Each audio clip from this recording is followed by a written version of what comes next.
Hey everybody, in this video I'm going to show you how to repair your heat or your air by replacing the temperature door actuator in your Chevrolet Tahoe, Silverado, and Suburban, or your GMC Sierra and Yukon. Alright, on the passenger side of the vehicle, let's go ahead and remove the screws. You have 3 7mm screws that are holding this on.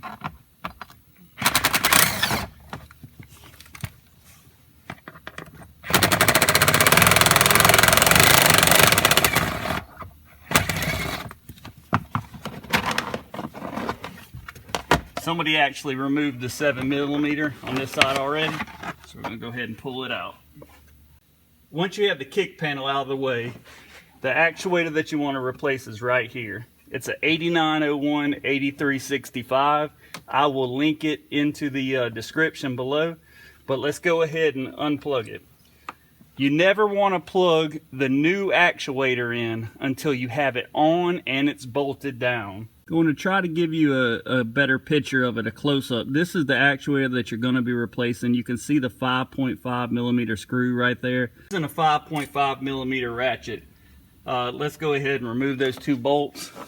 There's one right in the front side of it that you can get to pretty easy. Let's go ahead and get that out.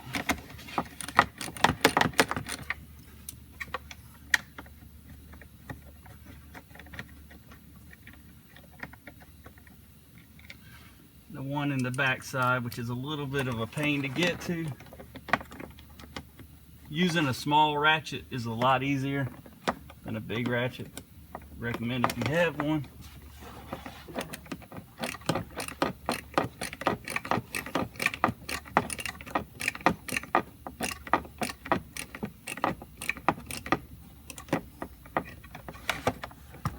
Once you get the bolt a little loose, you can take the socket off and get to it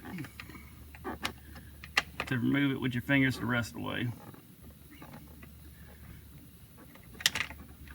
Once you have the 2 bolts out, go ahead and slide the actuator down and slide it out. And like I said, you never want to plug your actuator in until you have it on and it's bolted down. Let's go ahead and take the new actuator and put it on. Like I said, this is an 8901 8365.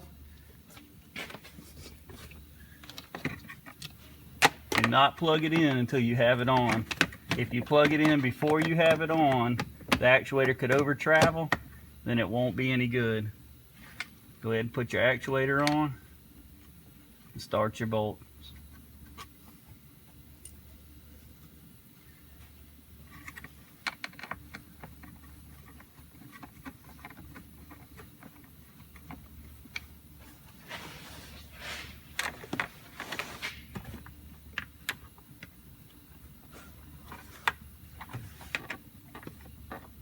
This actuator controls the driver's side heat and air.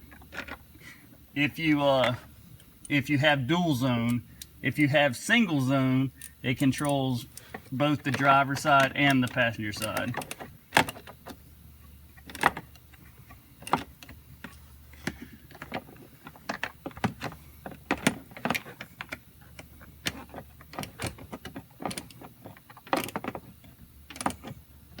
Alright, once you have it tight, go ahead and plug it in. Alright, let's go ahead and install the kick panel.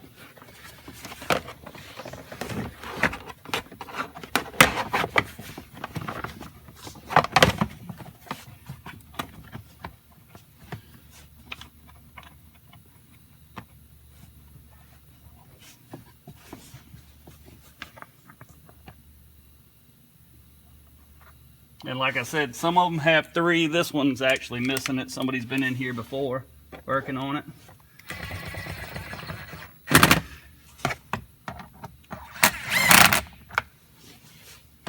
And you're done. I hope this video was helpful. If it was, go ahead and give it a thumbs up. And as always, if you haven't already, please go ahead and subscribe. Thanks again for watching. Click that subscribe button. Help me help you. Go ahead and give the video a thumbs up, or click one of these other videos wherever they are. Thanks again for watching.